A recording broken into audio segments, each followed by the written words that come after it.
This is a question that I've often been asked. My San Pedro is too tall. It's running into the ceiling. I need to cut it. Where should I cut it? So today, I'm going to show you how you can cut a cactus that is too tall. And the same also applies to a plant that would be badly etiolated in the middle part. In other words, you're going to transform your too tall San Pedro into 2 or 3 separate smaller plants. Let's get to it and see how it's done.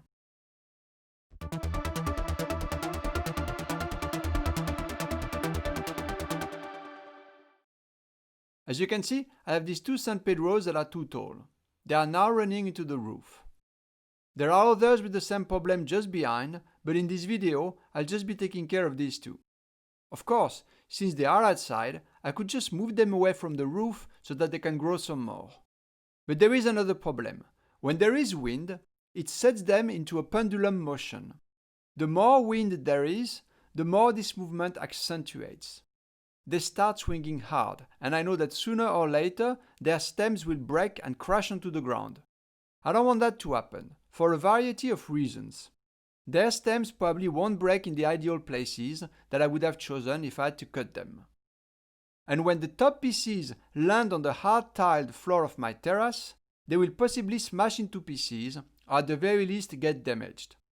Also, these plants are in pots, and not very big ones, which means they may tilt over when the wind makes the stems swing from side to side. If the whole thing falls over, it may push down other plants with it, and they will all smash against the floor. Obviously, I don't want such a massacre to happen. The other day there was wind, and I saw the plants swinging very hard. I was afraid the stems would break. Thankfully, that did not happen, but I thought, maybe it's time to act on these 2 plants. So the question is, where do you cut these plants? Well, there are no set rules. You can do what you want. You can cut it in 2 pieces, in 3 pieces, or even 25 small 4-inch pieces. But the shorter the pieces, the smaller the new pups will be. Smaller in diameter, but also slower in growth.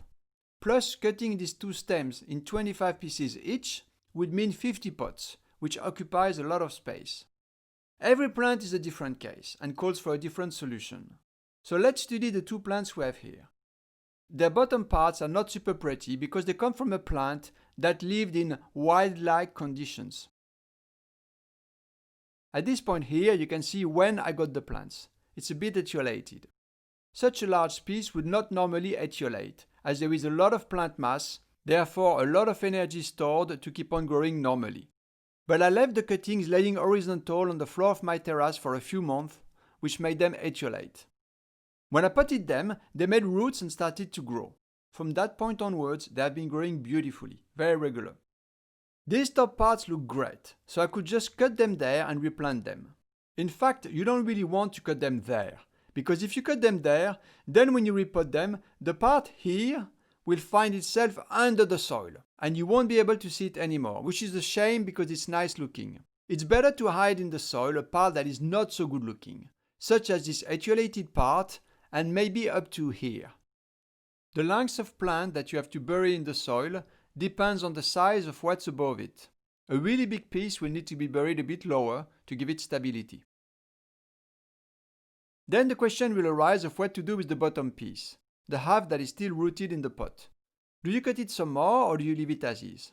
If you leave it as is, it's a very large piece, and therefore the pups that will grow out of the edges of the cut-off area will look great, just as wide as the pieces you see here. On the downside, in about 2 years from now you will have to cut off the pups, as they will once again reach the roof. Yes, I said only 2 years, because this happens to be a very fast-growing strain of Pacanoy called Sardagnola A1. For that reason, I think you could perfectly make another cut somewhere there in the middle. That would give you 3 plants out of each stem. Of course, if you don't have space for many plants on your terrace, then you can just make one single cut there. This will also ensure that the pups will come out as fat as the top pieces. So, we've seen one strategy on how to cut these plants. But what I have in mind is different. Let me explain. These tips look good. I don't want them to etiolate. The best way to ensure that they won't etiolate is to have a very long top cut, to leave a lot of plant mass. That is one of the reasons why I'd be inclined to make the cut lower. But the main reason has to do with flowering. These two stems have flowered in the past, and Sardagnola A1 is my fastest growing strain. I want to keep on producing seeds with their genetics. So making sure that these plants keep on flowering is important to me. If I make the cut lower, the extra plant mass means the flowering process won't be disturbed too much. For that reason, I will cut them much lower. Okay, the bottom part of the cut won't look as good, but I don't really care about that. For me, it's more important that the top of the plant does not etiolate and that it keeps on flowering.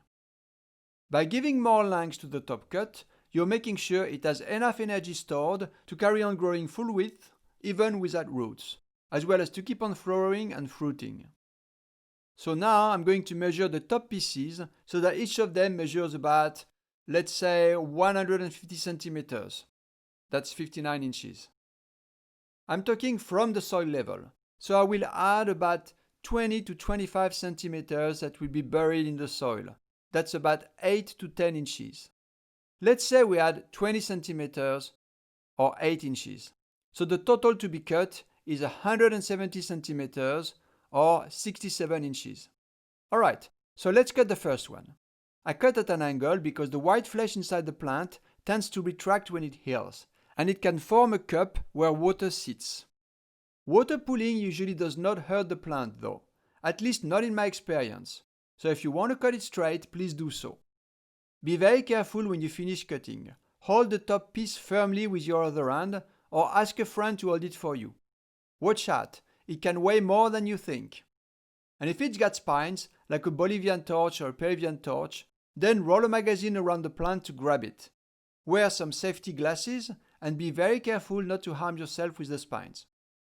Now we'll cut the other one. You can disinfect the blade with alcohol if you want. Personally, I don't bother. If the core is hard, you can use a blade with teeth, like a bread knife or even a handsaw. Next, I'm going to leave these cuts outside, in shade or semi-shade for about 3 weeks until the cut part is healed. The first week, they're going to be laying flat, and for the second and third week, I will lay them vertically against a wall. When the cuts are positioned horizontally, they can feel contact with the ground or surface underneath on all their lengths, which can trigger corking or rooting. Obviously, you want corking and rooting to happen at the bottom of the cut, which is going to be in the soil. You don't want that to happen on the side of your San Pedro, as that won't look good. However, for the first week, I prefer to place them horizontally. Like this, the cut part can heal properly, with good airflow. If you were to place those vertically from day one, the freshly cut area would be pushed against the ground and may not heal properly, especially if you've made a straight cut, as all of the cut area would be pressed against the floor, which is another reason why I prefer angle cuts. Currently it's cold, it's the winter, and you might wonder if it wouldn't be a better idea to let the cut heal in your warm living room. In my opinion, that increases the risk of rot, due to the lack of air movement. I highly recommend healing outside, unless of course you live somewhere very cold where San Pedros would not survive outside. If you must heal cuttings inside, then it's a good idea to aim a small fan at the cut end to create airflow. That's it for this tutorial. If you enjoyed this video, please give it a thumbs up. In about 3 weeks, I will make another video to show you how the cuts have healed and how to replant them. I will show you a technique to repot them that works particularly well for larger cuts, as well as for repotting during the colder months. Before I go, if you are interested in buying seeds with the fast-growing genetics of Sardagnola A1, I have various crosses available. I have crossed Sardagnola A1 with several other pacanoids, even a monstrous pacanoid.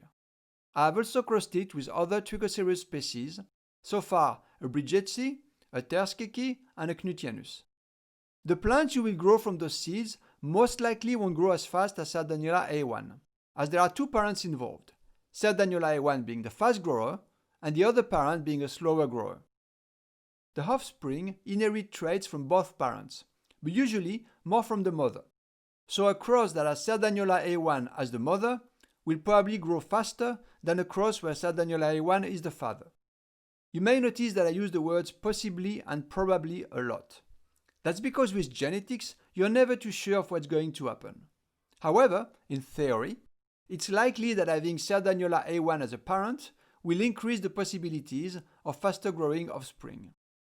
If you're interested in buying these seeds, please send me an email and you will get information, prices, and photos. You can find my email in the description just underneath this video. I will also make it appear now on the screen. It's sanpedromastery@protonmail.com. All for now. Stay tuned for more videos and make sure you subscribe so that you don't miss any. Take care, my friends.